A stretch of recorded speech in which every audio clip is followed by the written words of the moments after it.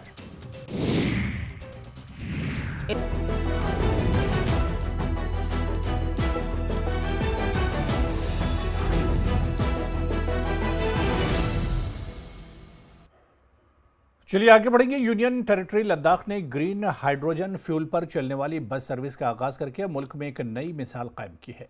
Union वजीर बराए तवानाई और शहरी तरक्की मनोहर लाल खट्टर ने एनटीपीसी के प्रोजेक्ट के तहत 4 H2 बसों को रवाना किया, जो लेह की ग्रीन हाइड्रोजन मोबिलिटी प्रोजेक्ट का हिस्सा है। यह प्रोजेक्ट दुनिया के बुलंदतरीन मकाम लेह में सब्ज तवानाई के फ़रोग की तरफ एक अहम कदम है। ये बसें एक मरतबा 25 किलोग्राम हाइड्रोजन भरने पर 300 किलोमीटर तक सफ़र कर सकती हैं। प्रोजेक्ट की खुसूसियात में 1.7 मेगावाट सोलर प्लांट, 80 किलोग्राम योमिया हाइड्रोजन प्रोडक्शन और 350 बार प्रेशर पर हाइड्रोजन भरने की सलाहियत शामिल है। वज़ीर-ए-आज़म के कार्बन न्यूट्रल लद्दाख के विज़न के तहत ये प्रोजेक्ट न सिर्फ कार्बन अखराज में कमी करेगा, बल्कि सालाना 230 मीट्रिक टन खालिस ऑक्सीजन भी फराहम करेगा, जो तकरीबन 13,000 दरख्त लगाने के बराबर है। प्रोजेक्ट इंजीनियर्स ने कहा कि शदीद सर्दी और दुश्वार मौसमी हालात के बावजूद इस मंसूबे को कामयाबी से मुकम्मल किया गया है।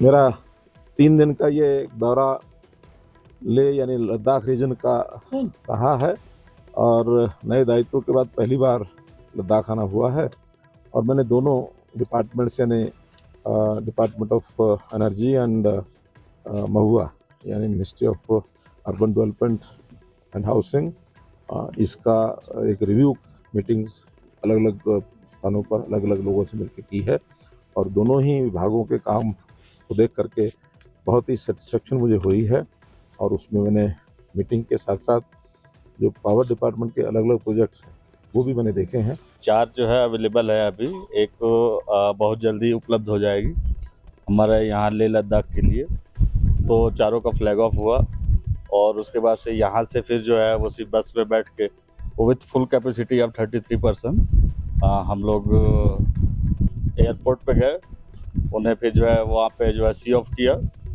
और काफ़ी अच्छा लगा कि आज जो है हम लोग की मेहनत जो है सफल हुई। हाइड्रोजन प्लांट का ये कैपेसिटी है 80 kg पर डे हमारा और क्या नाम है यहाँ पर और यहाँ पर ठंड में माइनस हमारा चला जाता है 30 डिग्री एंड क्या नाम है बहुत ही मतलब यहाँ पर ये चैलेंजिंग है हमारे लिए। हाइड्रोजन के साथ हम यहाँ पर इन्वायरमेंट में दे रहे हैं, ऑक्सीजन भी दे रहे हैं।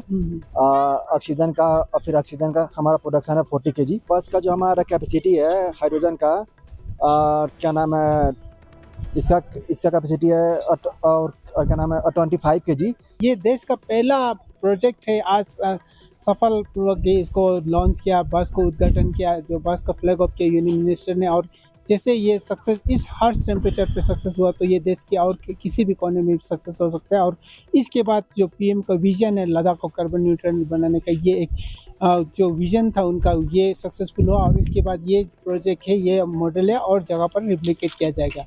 मैं और मेरे साथी सोनम इंचे, नेटवर्क 18 के लिए ले से।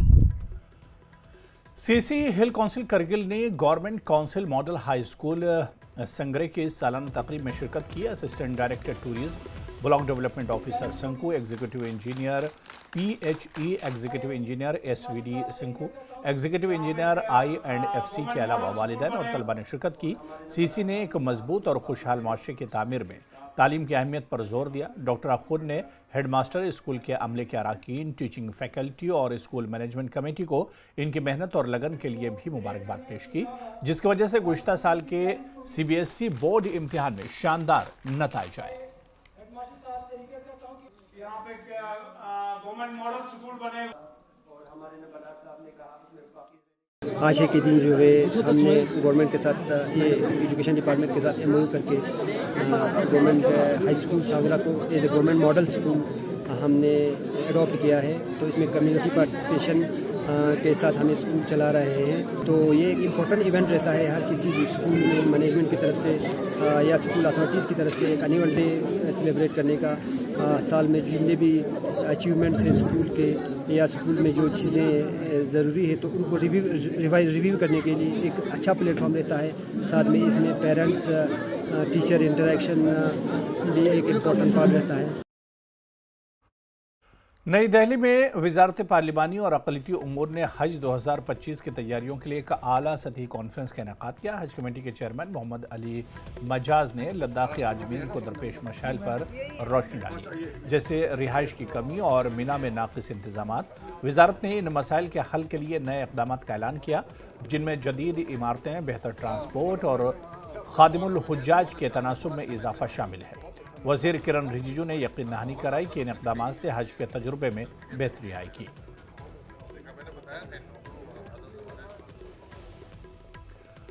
हालिया अय्याम में पहाड़ों पर बर्फबारी और मैदानी इलाकों में बारिशें होने के बाद सर्दी की शिद्दत में इजाफा हो गया है। डॉक्टरों के मुताबिक घटते बढ़ते दर्जा हरारत में एक्यूट रेस्पायरेटरी इन्फेक्शन के मामलात बढ़ जाते हैं।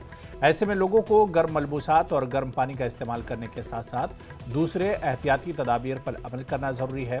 न्यूज़ 18 से बात करते हुए district epidemiologist doctor Nabeel Ishtiaq का कहना था कि सर्दियों में बढ़ने वाले अमराज को लेकर महकमा सेहत की जानिब से जारी करदा एडवाइजरी पर अमल करना ज़रूरी है।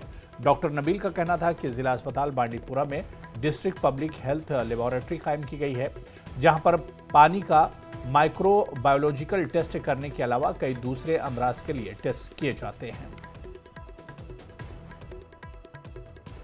सर्दी के आयाम जो है वो अभी स्टार्ट हो गए हैं। विंटर यहाँ पे वादी कश्मीर में स्टार्ट हुआ है, तो सर्दियों में जो है बहुत सारी बीमारियाँ लग जाती है इंसानों में, बहुत सारी बीमारियों में मुब्तला हो जाते हैं वादी कश्मीर के लोग, बिलखुसूस जो यहाँ के बच्चे हैं, जिसमें खांसी, बुखार, नज़ला और बहुत सारी इसके साथ साथ और भी बीमारियाँ हैं। तो गुजारिश यही है यहाँ के लोगों के, बिलखुसूस जो बच्चे हैं, चाहे वो स्कूल जाते हो या घरों में बैठे हुए हों, उनसे भी ये गुजारिश है कि इन अयाम में वो गर्म मलबूसात के साथ साथ गर्म पानी का इस्तेमाल और जो डॉक्टरों की जानिब से एडवाइजरी दी गई है उस पर पूरा अमल करें। प्रिकॉशंस में नंबर 1 जो आता है दैट इज़ वैक्सीनेशन, जिसको हम फ्लू शॉट बोलते हैं। अक्टूबर से उसका सीजन स्टार्ट होता है, अक्टूबर टू नवंबर हम इसका वैक्सीन एक शॉट लेते हैं, that is very preventive. Number 2 is respiratory hygiene. Respiratory hygiene में क्या होता है, दैट इज़ कफ एटिकेट्स। अगर has cough or sneeze, use a tissue or napkin to cover your nose. And hand washing important. Frequently hand washing with soap and water is important to infect. And don't unnecessarily touch your nose. And this is called a dangerous area of face, जिसमें हम nose and mouth आता है, इसको unnecessarily touch नहीं करना चाहिए। और भीड़ भाड़ के इलाकों में रहना काम कीजिए।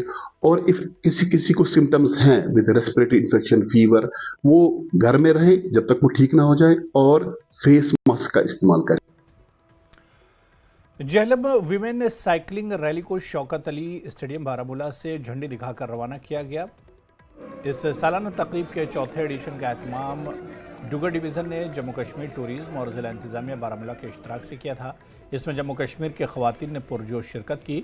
105 ख़वातीन साइकिल सवारों ने 3 ज़ुमरों में साइकिलिंग रैली में हिस्सा लिया और बारामूला से कमान अमन सेतु उड़ी तक 67 किलोमीटर का फासला तय किया। इस साल रैली का थीम मंशियात से पाक कश्मीर था। नौजवान ख़वातीन साइकिल सवारों को बारामूला ज़िले के दिलकश मनाजिर के ज़रिए सवारी का एक गैर मामूली तजुर्बा हासिल हुआ। इख्तितामी मकाम पर सकाफ़ती शो मुनक़्क़िद किया गया।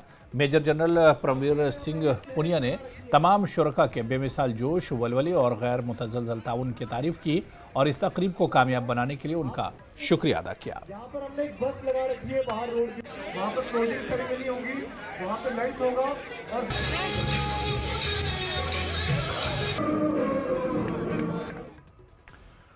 तो खबरों का सिलसिला जारी रहेगा। इस बुलेटिन में अभी फिलहाल इतना ही।